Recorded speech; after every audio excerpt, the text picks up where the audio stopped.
All right, welcome to the Battles in YouTube page. This will be our first piece of content that we produce on it. Excited to get this started and have an avenue to speak directly to the fan base and directly to those of you who either are supporting us or perhaps considering it or just wanting to find out about more about the Battles In and maybe NIL in particular. So Max Moody is a member of our team. He joins me tonight. I'm Ingram Smith.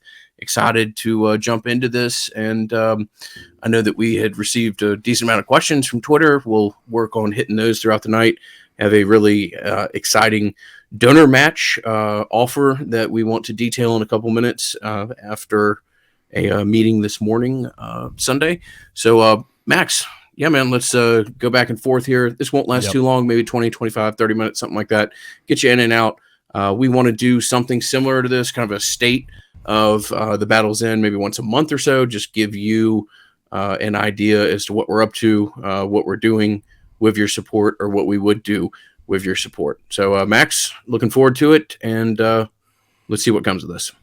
Yeah, man. So, look, I think the best way to start this is the same principle that we always use, right? It's always someone's first episode, so maybe just give a quick, what is this NIL thing that some of our listeners probably know very well, and some may have just heard the initials, and let's just give them kind of the rundown on that. For sure, yeah. So, real quickly, name, image, and likeness basically allows commercial opportunities to exist for collegiate athletes. A lot of it is seen as a method of kind of unlocking value that has been there for years, decades perhaps, in college athletics and giving voice to the player in this equation. It is also somewhat of a economic reflection as to the role that they play. I mean, this is a business, and Florida State athletics has a massive impact on Tallahassee and the Northern Florida economy. And this is just kind of an acknowledgement of that, both in the role that we play and that we want to do good and be good actors in that role. There's just a lot of different people out there in this space, and we think that we can perform at a fairly high level, be a good reflection of the Florida State community, and be a good reflection of the institution that all of us that are involved with the Battles End care so much for. And NIL is a new landscape. I'm hesitant to exactly define it because it changes about every 2 to 4 weeks based off different entities, regulations or rulings on it. But, we are a avenue for people to get involved if they want to support college athletes in the Tallahassee area and help create marketing experiences on their behalf. Yeah, no, I think that was perfect. I mean, the way I kind of explain it to people is we're the answer to the what now question that came up after the Supreme Court said you can't stop an athlete from making money off their own name, their own image, and their own likeness. But as y'all probably know, or maybe don't know, college athletes are extremely busy. They're also college students. They don't have a ton of time to go track down marketing deals. So, you've seen some players get huge national deals, but these organizations, like ourselves especially, are here to help these kids maximize the value of their brand while it's at its highest potential when they're in college. And even if you don't own a business, you can join the Battles In at thebattlesend.com, and we can, support us that way while we further this mission. Ingram, I think I'm kind of going to combine two questions here from our fans on Twitter. The first one was kind of what prompted us to start the Battles End. And the second was, how did we decide on a direction and find our footing in the new landscape to do such amazing work as we've seen? Yeah. Well, I didn't have the amazing work part. I was just going to say question. Yes. That's a strong thank you for such a phrase, questioner. Okay, real quickly, two things. One, we've only been around for 4 months or so. 11,100 of you have decided to follow us on Twitter. Twitter is not the be-all, end-all, but at the same time, I believe that makes us either the largest or perhaps second largest NIL entity in this space on Twitter. So that only serves to confirm that of what we know as to the fact that this fan base is massive, special, has a lot of diversity about it as far as where it's geographically located, the age of support, and social media is a strength of Florida State. And we are thrilled to be a reflection of that and hope that maybe by April 1st, we are, number one when it comes to that totem pole. Also, Twitter is great, and I don't want to dissuade people from supporting us on Twitter, but certainly Instagram and TikTok probably have a more impactful manner when it comes to marketing in the year 2023. So if you're on either of those platforms, know that whether you support us, share, upvote, like, whatever the proper moniker is on the social media platform that you choose to engage in, please know that it is gratefully appreciated. Why did we start the Battles In? There's a lot of different things in play here. Certainly 2 years ago, the signing day that kind of went awry is maybe the earliest place in where some of these conversations took part. A lot of kind of the core group of the Battles End are longtime friends and kind of loose grouping of friends with similar passion for Florida State and care for the program and a lot of different things tied to Florida State University and Florida State athletics in particular. But also, I think we all saw an ability to contribute and maybe complementary skill sets and areas in which we could be impactful. So we brought along some other talented people. Certainly Max is one of them. Max is an incredible asset to our organization and helps us helps rather sharpen the business focus that we have. And we've certainly brought along some other people, but the core grouping of us have known each other for quite a long time. And this has kind of been in the back of our minds for a little while. And we saw an avenue in late November, early December to kind of make a mark, and 4 months in, and we're proud of the work that we've done so far. Yeah. And if the questionnaire wants to deem it exceptional or whatever it was, then we'll certainly take it and know that it's greatly appreciated that that's what you think we've done so far. And we work very hard at this. So I'm sincere when I say I do very much appreciate it. Yeah. No, and I think the only thing I'd add to that, Graham, is for me at least, this is the most direct impact we've ever been able to have on Florida State. I mean, we both love the school. We've grew up as fans. I think you said you have five women in your family went there in the generation ahead of you. I know, I grew up in Tallahassee. I went there. And you look at, how can you help the team? Boosters, obviously that helps the team going to games, supporting all those things. But this is the first time really where for a pretty nominal amount of money, you can directly help the kids that are playing on the team have a better college experience and do something they've never been able to do before. But on the topic of sustainability, and that's a core tenet of ours, one of our primary values is being sustainable. Part of that is through our retail program, but another part of that is we have to be able to get kids partnerships and marketing opportunities that they wouldn't have otherwise. And that comes with bringing in corporate sponsors, working with companies to match them with athletes that would be good for their brand, and there's synergies there. But Ingram, you have much more eloquent thoughts on this. So, you've seen the larger space. You went to the conference in Indianapolis. How do you see the sustainability of the NIL space as a whole? Yeah, I don't know that I'll deliver it in an eloquent package, but it is okay. So first of all, in order to unlock some of these marketing opportunities for kids, we do need support. If you would love to join us at thebattlesend.com at whatever financial level you feel appropriate, then that would be great. If you want to go to thebattlesend.com and just give us $5 as a one-off gift, know that is great. Obviously, your $5 is greatly appreciated, but the fact that we can count another member is significant. And we're not trying to play games with numbers or anything. No, that's an accurate reflection of this fan base. And if you're not able to give $5, then I would encourage you. And I know this sounds like YouTube or whatever, but like the page, subscribe to the page, comment on the video. If you're on Instagram, comment on that. If you see a declaration, if you can't give money, that's fine, but still be a reflection of the fan that you are, and a fan that this, the reflection of this, the reach that this fan base has. We reached 50 states, I think, in 8 days after announcing. That's remarkable. That's incredible. There are, and I'm not throwing shade out here, there are collectives out there that we think are great collectives. There's 5 or 6 that we think are really ahead of the rest, and we're confident that we're going to continue to be able to count ourselves within that group. But I'm talking about the Tennessee collective, man. We hold them in high regard. I think it took them 6 months to do that, maybe longer. So we're very proud of some of the support that we've received and the success that we've had, and the reflection that we know is this fan base. So again, whether it's liking something on social media, subscribing to a page, or it's just supporting those of the entities that ultimately become sponsors of ours, or maybe you're out there and you have a small marketing budget that not sure if you'd be able to get involved with a player, but maybe you could support this channel or something like that. I promise you, there are endless avenues in which we can engage and dialogue on in how to ultimately have a best reflection of the support or passion that you have for Florida State athletics, and how we might be able to best bring that to the surface. So I don't know that I did a great job in answering that question, but that's there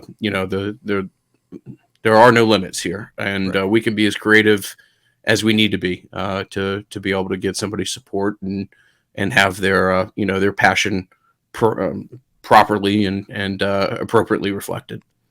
Yeah, no, exactly. And I think the point about, if y'all can support at any level, it does matter. I kind of think of it this way, Ingram. Maybe this is my simple brain over simplifying, but when you're a kid and you want something from your parents, and they'll say, all right, it's $8. You got to give me 4 out of your allowance, right? It's not really about the $4. It's about them seeing it's something you care about and something you really want. Well, the big donors that everyone kind of thinks, oh yeah, like let them handle it. Well, they want to see buy-in from the fan base, right? No one wants to be the only person in the room championing a cause.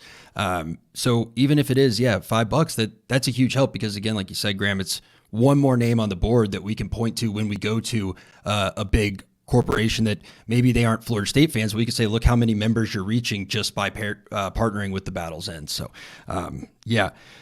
So I kind of want to swing it to a little bit of football for a moment, because that's why most of y'all are here. You're big football fans. You want to hear about TBE, and we'll get back to that. But Ingram, people ask, I think we have 3 questions about this in some way or another, and it's about Mike Norvell's success in the transfer portal. We kind of waited. We waited to see them get to campus, kind of evaluate opportunities, speak with the kids and stuff, and we've signed deals with several of his transfers. But in your opinion, why do you think Mike Norvell has been so successful in the transfer portal, not just this year, but has an astronomical hit rate the past 3 years?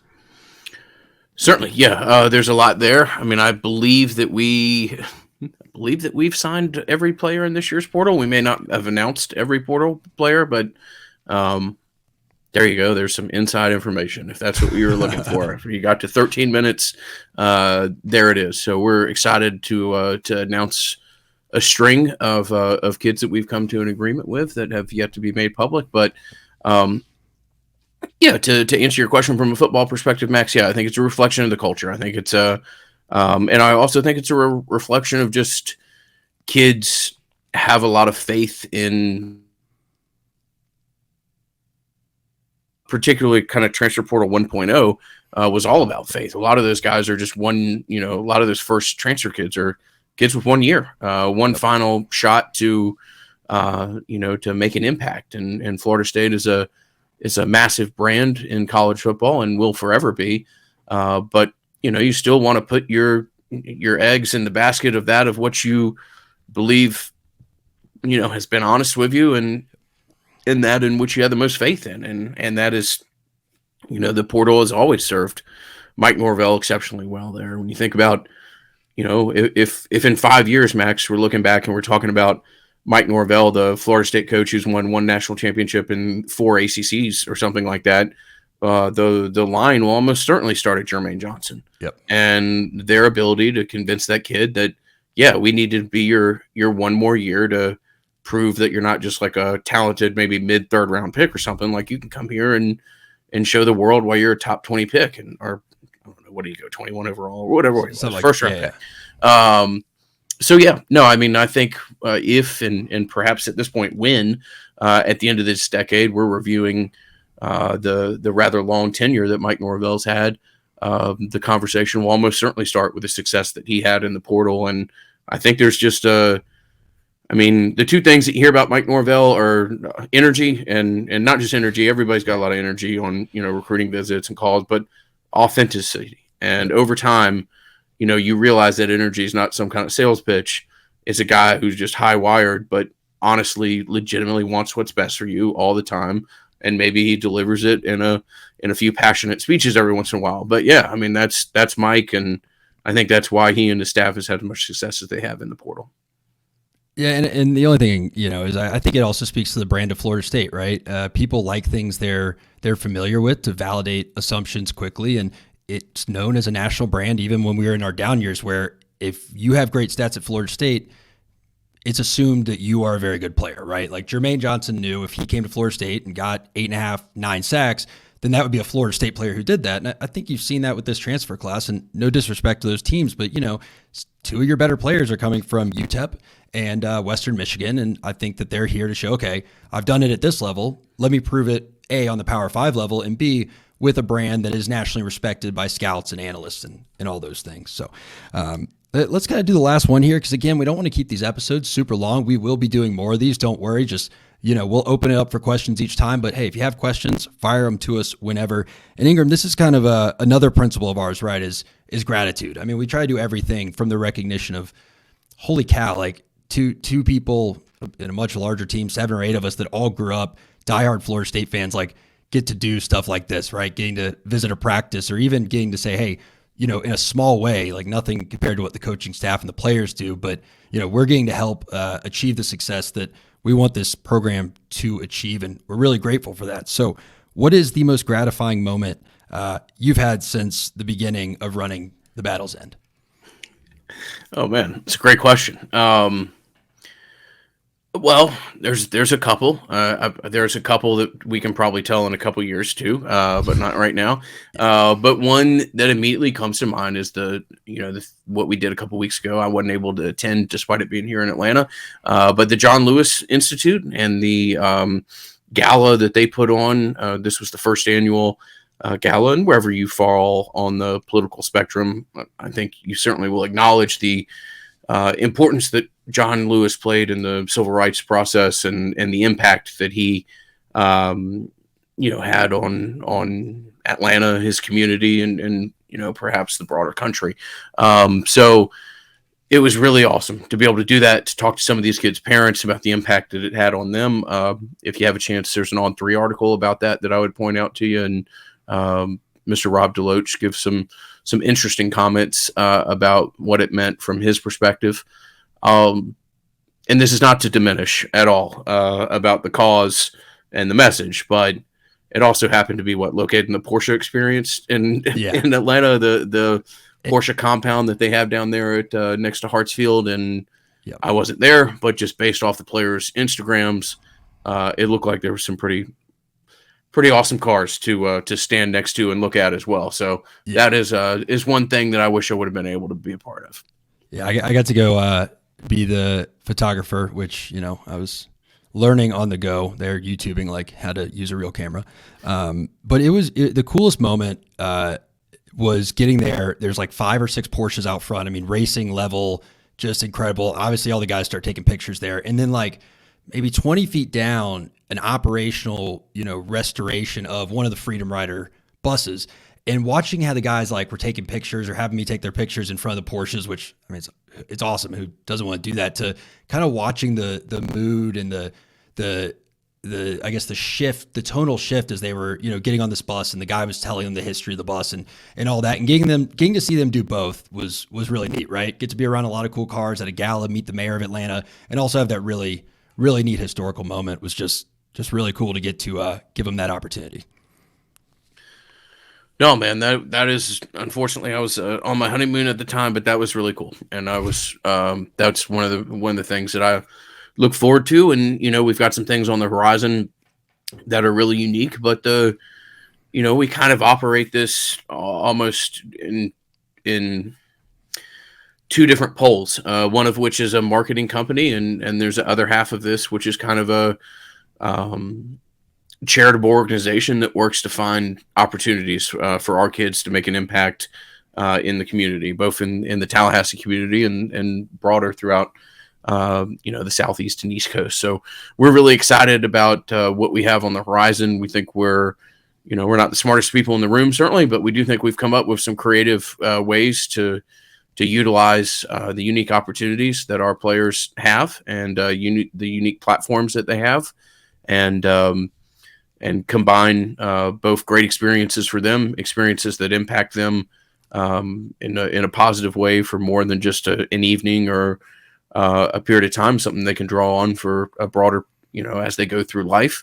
And also, we can be creative in having a really positive impact on certain groups and organizations that do great work. So the future's bright. We're really excited, thrilled to have this donor match program that we're going to roll out tomorrow, March 20th. And I'm not trying to sell anybody on anything, but this is an incredible opportunity. I mean, this is like Max said. I don't know that there's ever been a platform that allows you to have as an impact and a significant impact with your donation and steer it directly where you want to go. We promise, we've promised to be great stewards of anything that we receive. We'll make mistakes when it comes to this broader crazy landscape, but we will be excellent. We will be incredibly responsible with any kind of fiduciary commitment that you make, and we will continue to be a very positive reflection of this program. So appreciate the support that we've received so far. I think we currently have somewhere in the area of 370 to 380 members. That's remarkable, and we continue to look forward to grow, and we think we're going to have a really exciting growth stretch here in the month or so leading up to the spring game on April 15th. All right, y'all, like we said, we didn't want to make this too long. This is just episode number 1 of many different pieces of content that we'll put on here. Like I said, whether it's myself, Max, somebody will be here for kind of a state of the Battle's End once a month. That's kind of what this first piece of content has been. By no means will that be the only content on this channel. Again, we are excited to do this, to be able to have a direct dialogue with you, the supporter or potential supporter of the Battle's End. But also, we're really excited to be on YouTube because of discoverability. So if you can like this, if you can comment on it, if you can subscribe, their YouTube algorithm works pretty well, particularly when it comes to Florida State football. And we look forward to kind of worming our way into that algorithm, and anything you can do to help us do that is greatly appreciated. So for Max, for myself, for everybody else associated with the Battle's End, thank you so much for the amount of support that we've received so far. We look forward to doing more of this and being in touch with you in the near future. But for now, I'm Ingram, and we'll talk to you soon.